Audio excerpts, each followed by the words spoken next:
Hi, my name's Phil. I like talking about politics, and in this video, I'd like to discuss the reports of a cabinet backlash against the government's plans to crush our universities, one of the few sectors of the economy that did not need to have suffered any major ill effects from Brexit and yet has been doing so.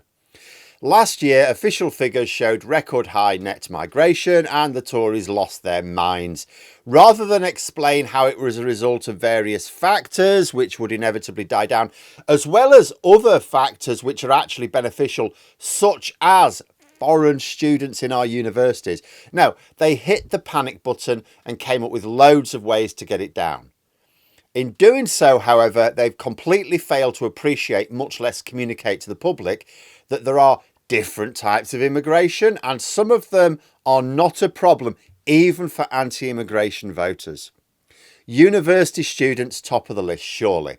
Foreign students provide a number of economic benefits. First, they are literally bringing foreign money into the country and spending it in our economy. Second, because they pay a university more than the fees a British student pays, foreign students are actually making some courses financially viable. Without them, those courses cannot exist, and that robs British students of the chances to study on those courses as well.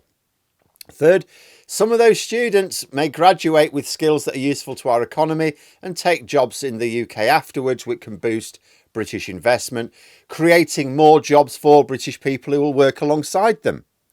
And for those who don't like that last one about it's the economic migration I don't like. They don't like that some of these foreign students can stay in order to take jobs here.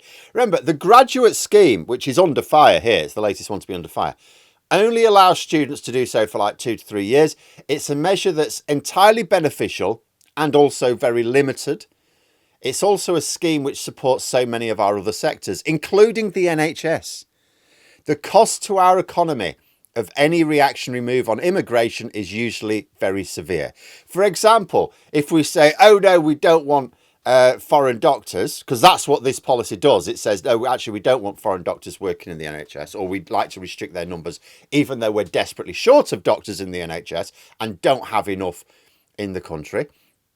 It's a way of saying, oh, we don't mind if people have to wait a few years to get that operation that will allow them to then make their get back up to full productivity themselves. The problem with politics in general, and the Conservatives in particular, but politics in general, is it doesn't ever seem to distinguish between different types of immigration. They don't think, oh, this form of immigration is really useful. Actually, we should boost that. Oh, this bit, yeah, we're not so keen on that, not so much, so try and restrict that. They just think immigration bad. What's the easiest type of immigration to curb? And then they do that.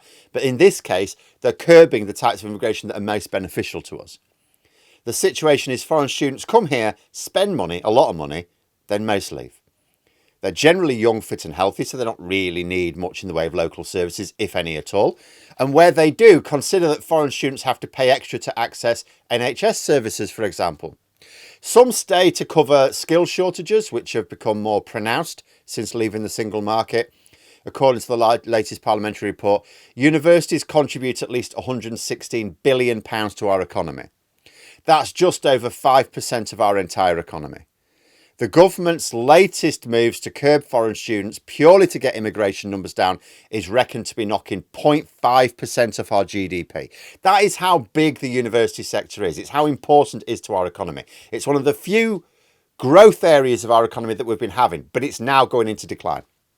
We're talking about just with the moves the government have already made, these moves on banning foreign students from bringing dependents, that has cost us like £11 billion already.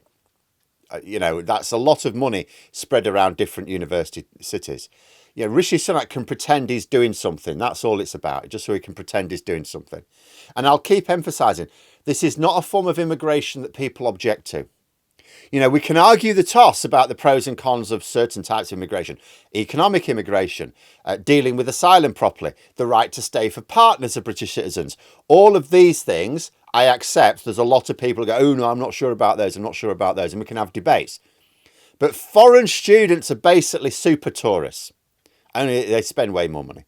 Would anyone think it vaguely sensible for us to ban tourists? No, why not? They need accommodation while they're here. They may have an emergency and need local services. What's wrong with tourists?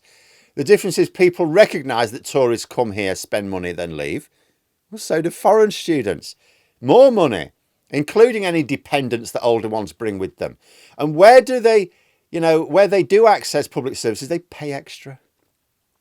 And if the media reported the facts properly here, Sunak would find, he would find no support for these moves.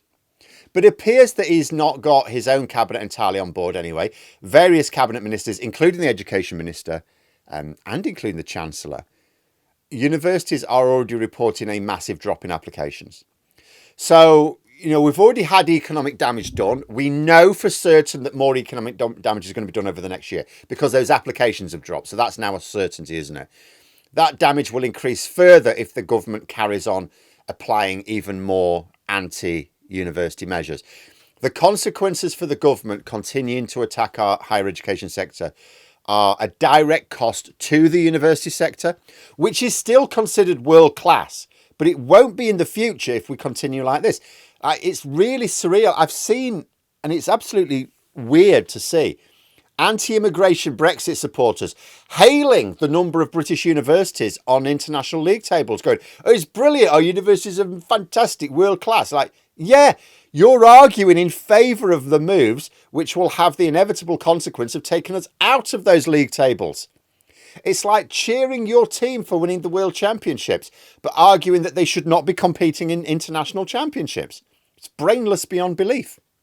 And there's a fear that with the new immigration figures about to be released this week, the government will, if anything, they'll announce something even dumber out of fear for what the issue will do to the Tories' election chances.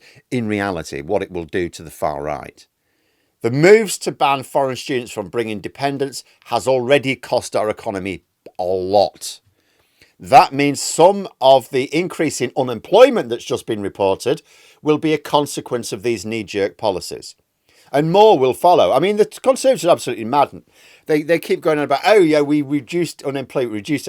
The way they reduce unemployment, by the way, is by massively increasing 0 hours contracts. So basically calling people who don't even have guaranteed work employed. But in election year where they want to try and hail unemployment figures, why would they allow unemployment to go up as it has just done? Why would they do that? And it's entirely down to policies like this. And more's going to follow. It's really simple. If you take money out of our economy, you are going to damage people's incomes, their very jobs in some cases. You will reduce the money that local authorities have to spend on local services. And even the public know that this is a ridiculous policy. It's an attack on British university students and their parents who vote in greater numbers, who now fear either higher tuition fees or not being able to study at all because the courses collapse. Interestingly, at the end of the article on the cabinet bust-up, it mentions York has been badly hit by this attack on universities. It talks about the fact that, foreign students alone bring several £billion into the local economy. So with this move alone, they'll have lost like £1 billion at least, I should think. York is surrounded by areas which backed the Tories heavily in the last election. Moves like this are only going to increase the chances of the same areas turning red after the next election. And this highlights another important difference between the Conservatives and Labour right now. So I talked about how Labour have done a lot of research on their target swing voters to not only pin down which of their policies should be highlighted in their First Steps campaign, but even how they should be worded. They spent a lot of time and effort polling the voters that they've been targeting. The Conservatives, on the other hand, now they do carry out these polls, but they're just making knee-jerk reactions in order that the leadership can survive the threat of confidence letters and further infighting. Rishi Sunak is not at all focused on those voters. Paying very little attention to their voters at all. He's focused entirely on rebels on his backbenchers. I don't even know for certain the Conservatives have identified their target voters correctly, but even if they have, they're spending absolutely zero time trying to work out what they want and then delivering it. Hence their poll rating. But in the case of these university policies, it can only be hoped that Labour reverse them quickly and that the impacts can be reversed without too much lasting damage. There will be some, there's already damage been done. And also that the members of the cabinet opposed to the latest moves, including Jeremy Hunt, can persuade Sunak not to do something monumentally stupid just because Suella Braverman and Robert Jenrick are going to write some crap in the Telegraph later this week when the latest immigration figures are published. But if I had to put my money on it, I'm afraid I'd have to bet on Sunak doing something monumentally stupid. But there we are. Those are my thoughts. If you enjoyed the video, please subscribe for further content and click the like button. You can also sign up for memberships if you'd like to support the channel further. Thanks for watching, and until next time, I'll see you later.